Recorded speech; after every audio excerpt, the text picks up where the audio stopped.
What's going on, everyone? Mike here, and everything sucks. Let's take a look at some news here today. So it looks like we got some more news on the new Xbox Series X and the Series S that is coming out. For those who don't know, just recently, I think it was a day ago, maybe 2 days, Microsoft released info on the Series S, which is going to be released alongside the Series X for next gen. Now, the Series S is going to be only $299. It will not have an optical drive, so you basically will not be able to play DVDs or CDs or anything like that. It will support the same games. Now, the other thing is, though, is unfortunately, it's not just that it's digital only. It cannot support 4K resolution, as it's only doing 4 teraflops out of the GPU, as opposed to the 12 teraflops on the Series X.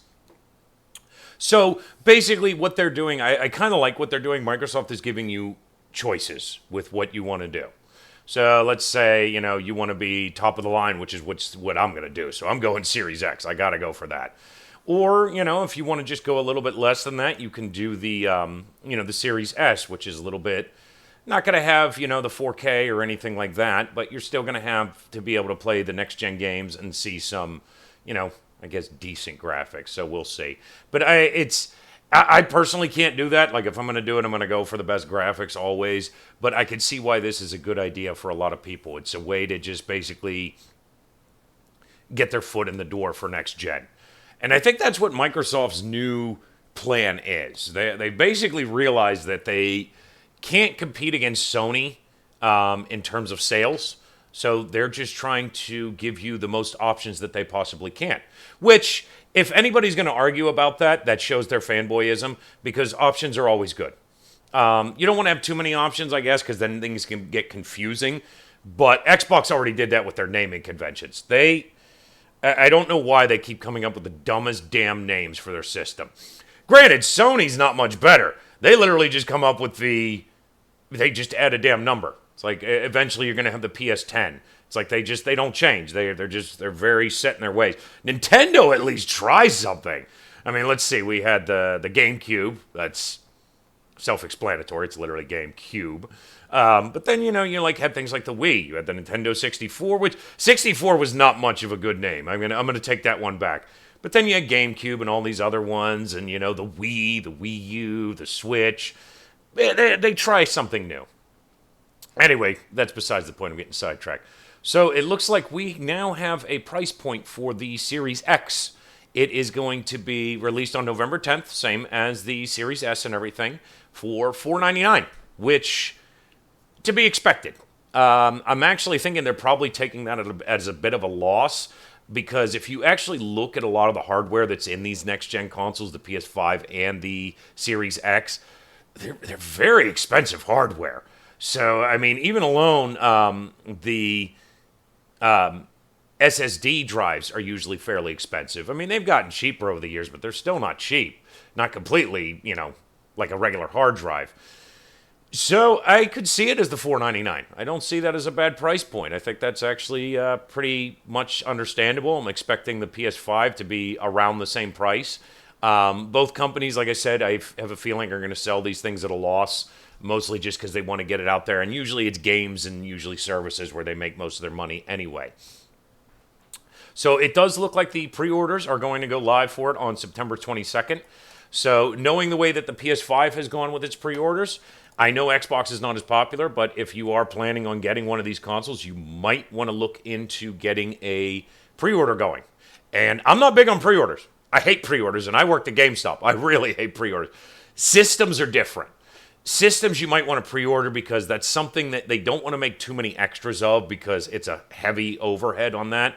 So I would say systems, definitely, if you can, try to reserve one if you want to get it when it first comes out.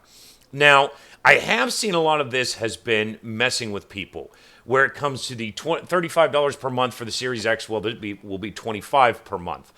I believe what that is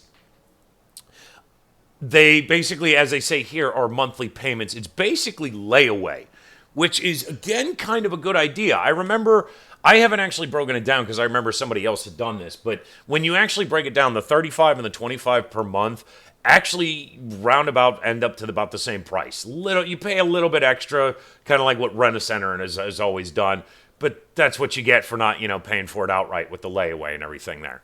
So that's that there, but there's also a little bit more news. So it looks like, yeah, we don't care about that. Whatever.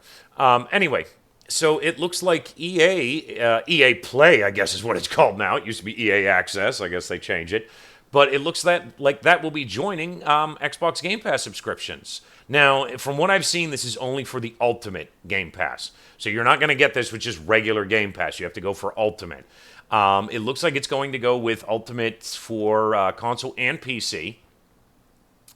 Now, I'm usually the type of person that more can usually always be better. Not always. Let me rephrase that. More can usually be better. But stuff like this always worries me. Like, I can see why people are worried about Game Pass and the way that it does things. Because you can end up having people pumping out phone games, basically, to where it's just to get them on the service. People will play it, and then they might buy it. But the other thing with that, on the other hand, is that's already happening to begin with. Before even Game Pass came out, I remember seeing on the PS4 or PS3 or the 360 games that look like phone games, where you're just like, what is this? You want $10 for this crap? Looks like it came off of an Android phone. And lo and behold, most of these games did.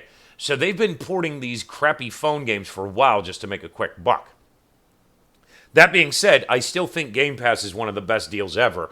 There are tons of games that I have played on Game Pass that I never would have played before. Same with PS Now. It is an insanely good deal, and to say that it's not is very disingenuous. Now, you could say that you're scared for what this is taking the industry to, and I agree with that. We don't want to be subscription-based, but at the same time, think about like back the ones who started this. Sega, with Sega Channel. Didn't really change the industry or anything like that. Granted, those were different times. But I feel that something like this, I don't know. I'm actually going back and forth because I don't know how to look at this. It's kind of a good thing. I'm enjoying being able to play over 100 games. But it's also kind of a bad thing because you're like, well, is this going to make developers lazy? But at the same time, I think developers are lazy already. Me personally, I've noticed a lot of more love and passion for games in the indie scene because they're actually made by gamers. Most of these AAA games, you don't really see the love there. It's just something that they spit out basically as a product to make more and more money. Now, granted, you're generally going to make these games because you want to make money. You get into the business for that. But I still always worry about basically greed in any platform or any hobby of destroying it. And we always have to be careful of that. But anyway, let me know what you guys think in the comments below. You guys going to be getting the new Xbox, getting PS5? You going to be like me? You going to get both and say screw it? So let me know.